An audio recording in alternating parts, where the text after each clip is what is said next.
welcome back to my show. I'm Sean Gilael. Tapi kan Vi, lu kan misalnya lu kan di dunia entertainment itu kan lu sebagai artis, sebagai talent ya kan.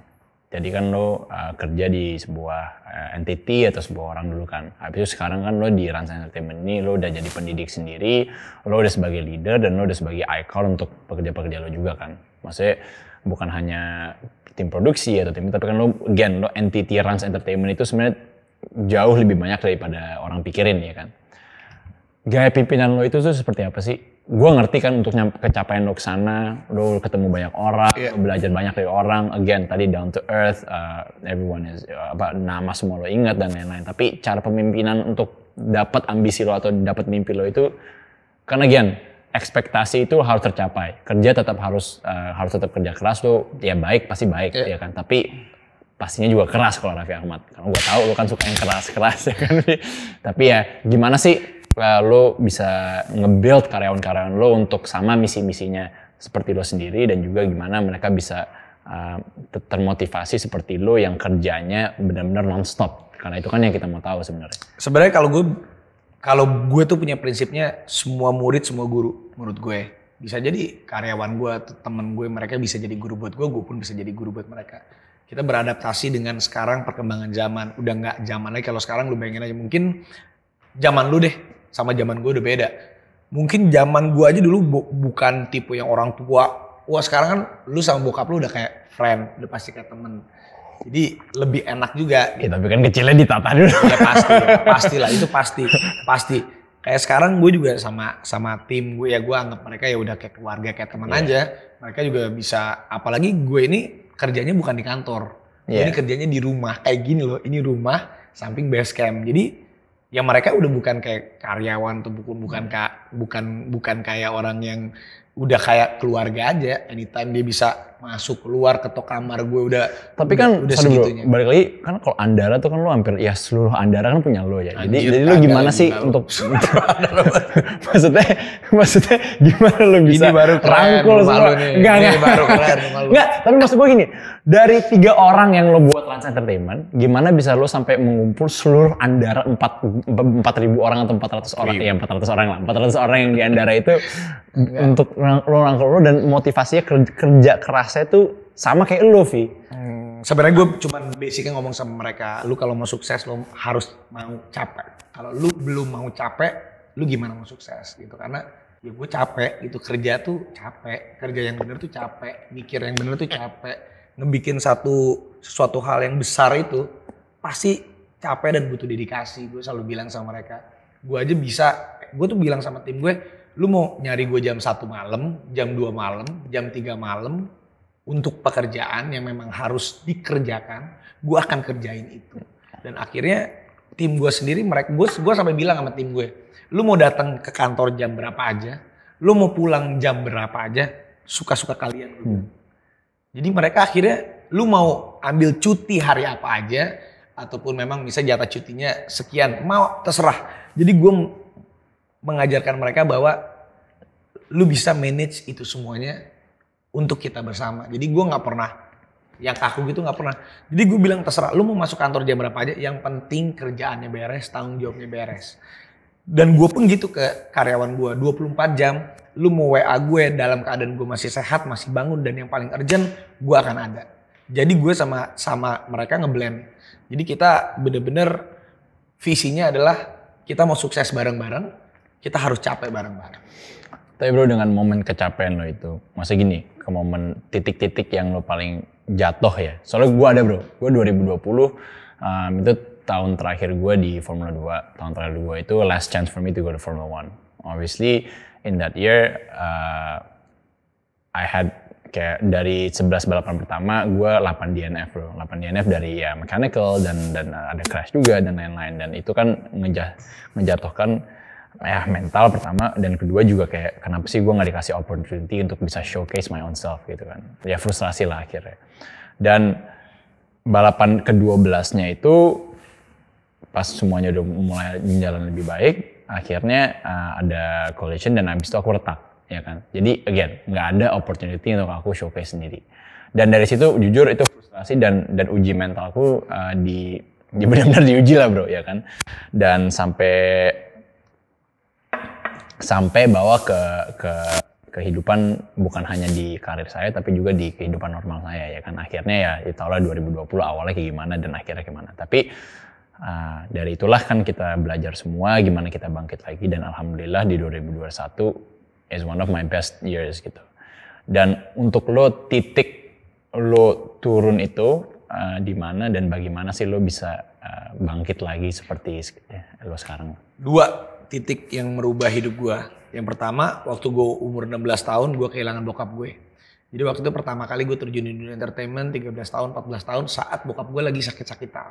Terus gue, tapi kan gue juga ya dapat apa sih di dunia entertainment, masih baru dan lain-lain. Tapi saat bokap gue meninggal, itu merubah semuanya. Akhirnya gue pindah ke Jakarta, gue move ke Jakarta, gue bikin langkah yang baru, niatnya memang buat keluarga. Dan akhirnya ya udah, memang yang paling pertama tuh kita harus percaya kalau Allah itu selalu ada buat kita. Itu dulu paling pertama, Allah itu selalu ada buat kita. Kalau niat kita baik untuk keluarga, pasti semakin dibuka jalannya. Itu yang pertama tuh. Setelah bokap gue meninggal, malah rezekinya tambah banyak karena gue ke Jakarta dengan niat itu. Yang kedua, gue juga sempat terlena, gue sempat bandel Bandung. Mungkin waktu gue umur 16, ya bokap gue meninggal 16 tahun. Waktu itu umur gue 25 tahun. Lu bayangin aja, gue SMA, udah punya uang sendiri, gue udah bisa beli mobil sport car sendiri, motor balap sendiri, semua sih di umur SMA. Sampai gue kuliah juga, buat gue gue udah sampai gue bisa lakuin apa aja yang mungkin anak seumuran gue, yang ya maksudnya yang untuk yang sendiri gitu ya, yang hidup sendiri gue bisa lakuin apa aja. Gue juga sempat lupa dan terlena, gue bandel, masuk ke dunia hitam, dunia gelap, sampai gue ditangkap. Waktu itu ada kejadian, lu bayangin aja ya, waktu itu gue ngerasa punya semuanya, punya uang dan lain-lain. Tiba-tiba satu kejadian itu, bener-bener switch semuanya. Gue masuk waktu ke dalam tempat rehabilitasi, ya waktu itu nggak masuk ke penjara, masuk rehabilitasi.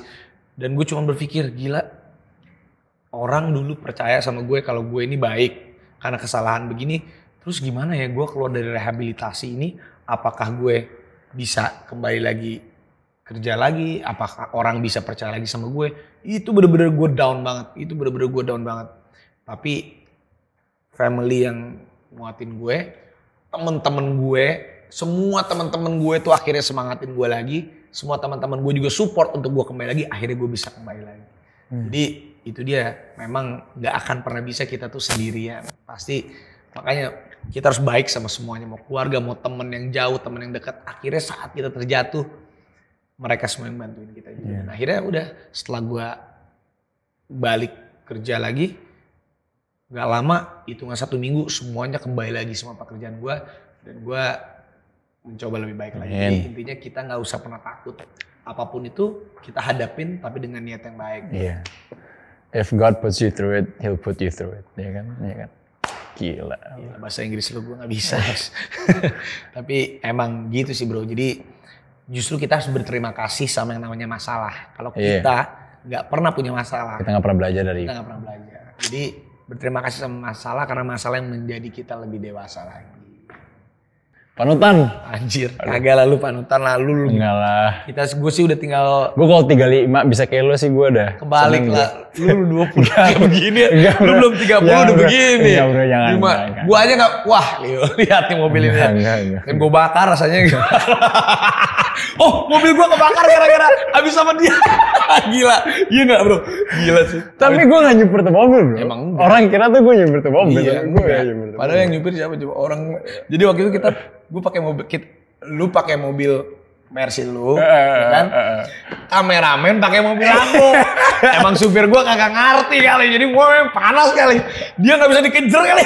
Mobil gue, ngikut. Pas mau pulang mobil gue kebakar. Kayaknya panas sendiri kali. Kayaknya mobil kebakar. Apaan? Bakar gila. Tapi ya udah kayak begitulah. Iya. Tapi ada hikmahnya kan bro. Ya ada ikhlas. Konten bagus. Konten bagus emang. Tapi mobilnya udah balik kan? Udah. Karena mesinnya nggak kena, cuma kena bodinya doang. Tapi alhamdulillah sekarang kan berlimpah mobil yang lebih banyak lagi. Ya kan? Lebih keren. Lo tadi baru beli apa bro? Enggak bro. Dibeliin istri. Oh iya gift ya? Iya. Gift ulang tahun. Iya gila. Gue mau nanya sama lu, boleh satu? Wah, siap salah. Seandainya lu nggak jadi pembalap, lu mau jadi apa? Seandainya Lu bukan Sean Glyle as a pembalap nih, lu pengen jadi apa? tapi susah ya, soalnya kan I think dari kecil itu apa yang aku inginkan atau mimpiku tuh untuk jadi pembalap. Karena bokap lu juga kan tahu Iya. banget, bokap Ya, lu tuh maksudnya- pengen banget lu Iya, jadi saya dari pembalap. ya maksudnya gue dari kecil tuh ngelihat bokap gue di dunia ya rally atau balap ya mumpun di skala nasional, tapi kepingin jadi ayah saya sendiri kan, atau dia dan lebih baik gitu. So tentunya dengan mengidolakan bokap, saya kepingin jadi bokap atau lebih baik gitu kan. Ya sebenarnya sih kalau ditanya apa sama aja dengan jawaban itu. Karena bokap gue itu idola gue, pasti gue kepingin kayak bokap dan lebih baik. Gue bisa apalagi sih bantu legasi dia gitu kan intinya. Jadi ya apakah itu di dunia bisnis atau apapun itu, pasti ya mimpi gue atau ambisi gue adalah untuk nge-build, untuk make my idol proud lah ya. Jadi bokap lu tuh idola lu banget, panutan lu banget tuh deh. Tapi kalau lu nggak dilahirkan sebagai anak Ricardo Glyle, lu mau jadi apa kira-kira? Ya, Seandainya bokap lu bukan pembalap, bokap lu bukan Ricardo Glyle, lu kira-kira punya cita-cita lain selain pembalap apa? jadi Raffi Ahmad sih. Anjing. Gua mendingan jadi lu lah. Nah lu ditanya, kalau gue nggak lahir dalam itu ya gue mau jadi dari apa? Tapi kan gini, maksudnya kayak ya gue susah. Kalau gue memang sebenarnya circumstance itu kan susah dibilang ya bro. Tapi intinya ya gue coba to do the best we can dan dalam proses itu kita juga leave a good impact in whoever we touch ya kan. Kayak lo bilang lah ya kan.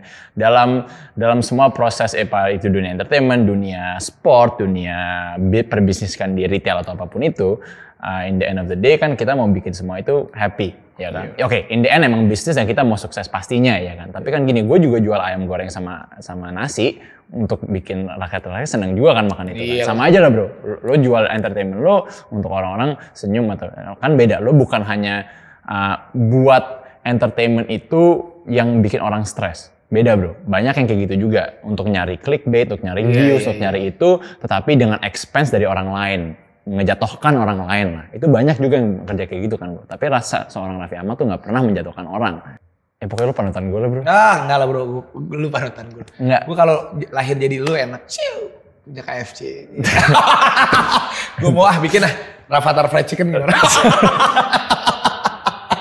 Tapi enggak lah, ya memang hidup itu kan kita nggak pernah tahu dan kita juga nggak pernah. Nah, jadi dilahirkan jadi anak siapa kan kita nggak pernah tahu. Iya dan maksudnya kan ya memang ini juga banyak konteks orang ngomongin privilege dan lain itulah ya kan. Maksudnya sekarang Rafathar dan Layanza juga alhamdulillah dapat privilege yang lo kerja keras untuk kasih ke mereka, bener kan? Amin. Dan I think ya kita juga nggak bisa ngejudge mereka sampai mereka juga bisa meneruskan privilege yang mereka kasih itu kan. Apa sih impact yang mereka bisa kasih juga. So I think it's not just, ya aku sih alhamdulillah banget dan insya Allah saya cuma bisa ngasih yang lebih baik lagi dari ayah saya atau keluarga saya atau ke orang-orang yang saya pernah ketemu. Ya. Tapi kan intinya itulah ya kan. Karena hebatnya orang itu bukan hebat untuk jadi dirinya sendiri. Tapi hebat dan bermanfaat buat orang lain. Itu dia. Raffi Ahmad. Sean Glyle. Masih dengan bersama Raffi Ahmad. Gila. Gue itu kan emang pecinta olahraga, ya kan. Dari hidup gue, maksudnya di rumah gue pun gue mau bikin tempat olahraga yang multi sport, ya kan. Ya kalau saya sendiri di balap, tapi juga saya juga fans berat basket dan lain-lain. Dan lo sendiri itu udah punya tim basket, tim bola, dan lo punya sekarang gue denger lo tuh mau ada stadiumnya sendiri, kompleks sportainment sendiri. Itu kan jujur impian gua Vi. Jadi enggak serius gue. Lu tinggal bikin nggak, bro. Serius, ya enggak bro. Gua kan tinggal bikin ya, enggak, bro. Tapi maksud gua, lo kan juga tergila-gila dengan bola ya kan. Dan lo tergila-gila memang tentang sport sendiri. Dan maksudnya itu di Indonesia sport adalah dengan banyak talenta-talenta dan potensi untuk Indonesia memang belum digali lah ya kan. Tapi lo itu udah buat fondasi untuk bantu itu semua. Itu pertama saya berterima kasih. Sama terima kasih Pak Bos. Kedua, untuk lo sampai ke sana inspirasi lo gimana sih Vi? Gimana lo bisa sampai ke sana? Sebenarnya gue tuh dulu cita-citanya pengen jadi pemain bola. Gue pernah ikutan seleksi. Tapi barangnya terlalu gede. Persib Junior. Jadi barang susah. nyalinya nggak gede. Coba nyokap gue pengennya gue jadi model. Daftarin lah gue jadi cover boy. Tapi karena cita-cita gue pengen jadi pemain bola. Gue dulu pernah jadi atlet atletik. Jadi waktu gue SD tuh gue ikutan kejuaraan nasional atletik. Gue sprint tuh juara 3 nasional. Jadi kayak Zori lah. Ya, gue kelas 4, kelas 5, kelas 6 tuh gue atletik. SMP tuh gue atlet tenis, sempat gue ikutan kejuaraan nasional, cuman ya nggak bagus-bagus banget mainnya. Terus gue juga suka badminton. Gue semua olahraga, hampir semua olahraga gue suka. Dan gue suka gitu. Semua cabur lo sikat. Semua cabur gue suka. Dan akhirnya karena run sendiri, ya kita lifestyle, sports statement juga masuk. Ya akhirnya cita-cita gue pengen gue jadi atlet. Akhirnya gue sekarang mencoba membuat vehicle untuk para atlet-atlet bisa ada gitu. Kayak sepak bola, gue suka banget bola. Gue suka basket. Gue bukannya gue yang gila kayak lu basket, tapi gue memang suka basket, gitu, seru. Dan kalau misalnya nanti ada kesempatan buat volleyball ataupun apa, suka. Karena menurutku itu di luar negeri kalau kita lihat bukan hanya sport, tapi dia adalah sport, lifestyle, and entertainment. Yes. Di Indonesia tuh gue pengen banget sportnya Indonesia itu bukan hanya sport aja, tapi jadi lifestyle and entertainment. Dan itu akan jalan. Kayak contohnya, tapi ini serius, salah satu kayak kita lihat di internasional, Cristiano Ronaldo. Dia as atlet ya, entertainer ya, entrepreneur ya. Dia lifestyle-nya jalan. Kalau di Indonesia salah satunya lu, Sean Glael, asal pembalap. Ini gue serius, atlet yang memang menurut gue, lu juga lifestyle-nya jalan, lu juga entertain-nya jalan dengan ini as a host juga. Jadi maksud gue tuh pengen bahwa sekarang tuh dunianya udah berkembang gitu loh. Atlet tuh bukan semerta, iya bener, fokusnya dia tuh bener, dia harus latihan. Dia bener-bener harus fokus. Kayak lu saat lu bener-bener konsentrasi di balap, lu akan latihan bener-bener dong saat lu mau tanding. Tapi kan ada rehatnya lu kalau bisa jadi host ataupun lu punya lifestyle yang memang bisa menjadi panutan orang, kenapa enggak? Jadi menurut gue memang zaman ini udah harus sports, entertainment, lifestyle itu atlet itu harus bisa seperti itu menurut gue. Karena dia akan jadi icon. Iya, maksudnya gue juga mau berterima kasih banyak kan.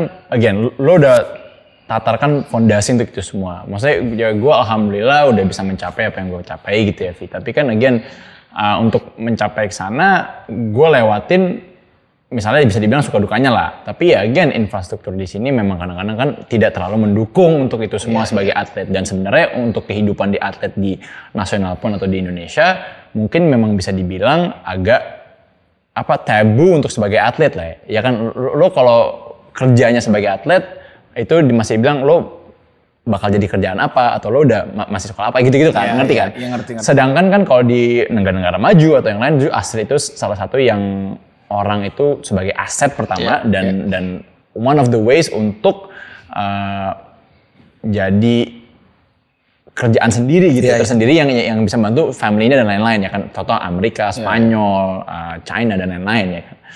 Dan sebenarnya kan ya maksudnya kita sebagai gini cuma bisa mau taruh sebagai platform juga untuk atlet-atlet ke depannya untuk bisa terdengar lah suaranya. Dan maksudnya kan gini, kalau lo ngomong ke gue, lo ngomong ke Kevin, Sanjaya, lo ngomong ke BP atau dan lain-lain ya itu udah normal lah ya kan. Tapi kan gimana sih kita bisa ngeregenerasi itu semua dan buat bibit-bibit baru untuk Indonesia. Tapi kan again, lo juga udah deket banget sama Pak Kemenporanya ya kan. Alhamdulillah sekarang juga Bapak Menteri Erick Thohir juga udah sangat fokus ke sport dan alhamdulillah arahannya seperti sirkuit juga ya maksudnya arahan-arahan untuk sport itu didukung juga gitu. Jadi mungkin apalagi sih sebelum Raffi Ahmad kepala 4 and life start at 40 ingin untuk sport di Indonesia gitu. Kalau sport pengennya sih dengan harapan ya gue juga baru belajar juga kayak di bola, di basket, kayak di contohnya di Rans FC kita udah masuk ke Liga 1, tapi bukan itu sebenarnya targetnya gue bisa punya akademi, punya melahirkan atlet-atlet yang memang kita bisa support mereka bisa di luar. Oh sorry bro, lo mau support atlet kan? Iya pengen dong bro, tapi kan yang muda-muda. Cocok gak bro? Hah? Gue masih 25 bro. Cocok gak bro? Kalau lu yang support. Lu jadi gitu bro, lu support gue, ntar gue kirimin ke mereka. Bro justru bro lo support gue untuk menginspirasi pembalap barunya. Harusnya kayak gitu. Jadi ya kayak gue misalnya kayak Rans FC kan gue pengen punya akademinya supaya dapetin yang bukan cuman sampai orang-orang ya mungkin yang di pedalaman.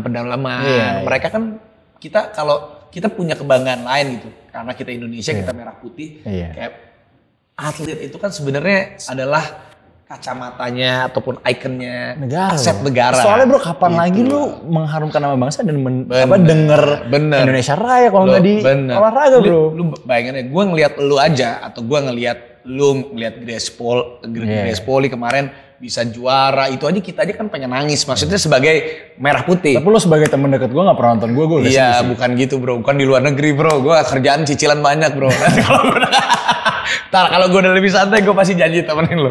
Cuman ya itu, apalagi kalau kita yang memang bener-bener kita bisa rekrut mereka, kita bisa dulu mereka sampai jadi kan udah kayak anak kita sendiri gitu. Itu juga kebanggaan yang nggak akan bisa dibeli oleh apapun. Jadi gue juga pengen suatu hari tuh gue bisa punya ataupun bisa melahirkan dari Rans atau Kui, kita bisa melahirkan benar-benar atlet ataupun sosok-sosok yang berprestasi yang bisa berguna buat merah putih, buat banyak orang sampai ke internasional. Gitu. Untuk negara. Memang Raffi Ahmad tuh bentar lagi nyalek bro. Enggak lah bro, gue gak mau bro. Enggak ya? Enggak, kayaknya gue gini-gini aja lah. Gue bukannya lo waktu itu kayak nyalek sama apa sih gosipnya tuh lo sama Agnes Mo waktu itu jadi apa sih? Enggak, itu kan hanya digosipin aja. Cuman kalau gue pribadi sih memang gue belum tumbuh gitu rasa politikusnya belum tumbuh. Karena gue orangnya terlalu santai dan terlalu ya udah gitu. Jadi nggak bisa juga, belum bisa lah. Gitu. Memang Raffi Ahmad panutan kita. Terima kasih banyak Bapak Raffi Ahmad. Thank you Passion.